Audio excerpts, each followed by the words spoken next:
In May, the Green Group itself here in the European Parliament went from around 50 to 75 Greens. The Green wave has really spread all over Europe, and that is for us a very fantastic result. The MEPs, Lib Dems, Labour, Green, we've worked cross-party on issues to try and hold on to progressive politics. The UK Green MEPs were always one of the strongest political forces in that group, and it was really easy always to work with them. Other parties are taking on board our policy agenda. We've had a real influence in that way. I set up the intergroup on a Green New Deal.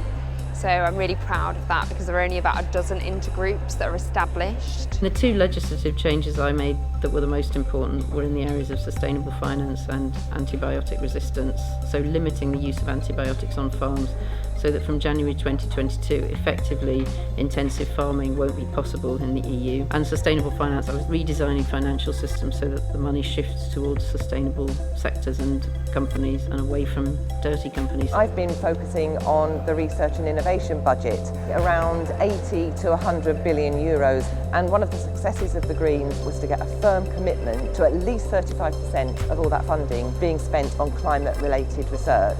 In electing the President of the Parliament, the President of the Commission, the Commissioners and so on. But we were scrutinising and being really careful about making sure that the people who were being put forward had the right agenda and were squeaky clean. My main priorities as an MEP was fighting racism in all its forms, not just here in the UK, but all across Europe, supporting refugees, especially those that were crossing the Mediterranean and really holding the EU to account, and of course tackling the climate crisis. The Green Group here really trusted the UK Greens with quite a lot of power and influence in the committees that we were allocated to. On the Trade Committee, campaigning against the Mercosur trade deal, the Vietnam trade deal, working really hard on pushing the sustainability and the human rights agenda there. Well, I've just brokered an urgency resolution on the Hindu nationalism that's going on in India.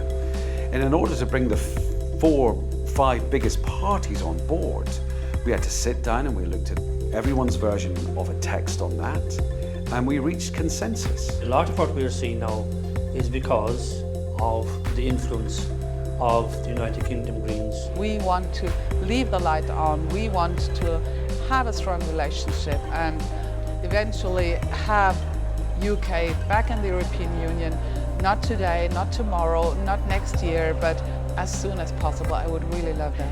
With a few more grey hairs and the same yellow cap, who knows, in a few years I might just be back.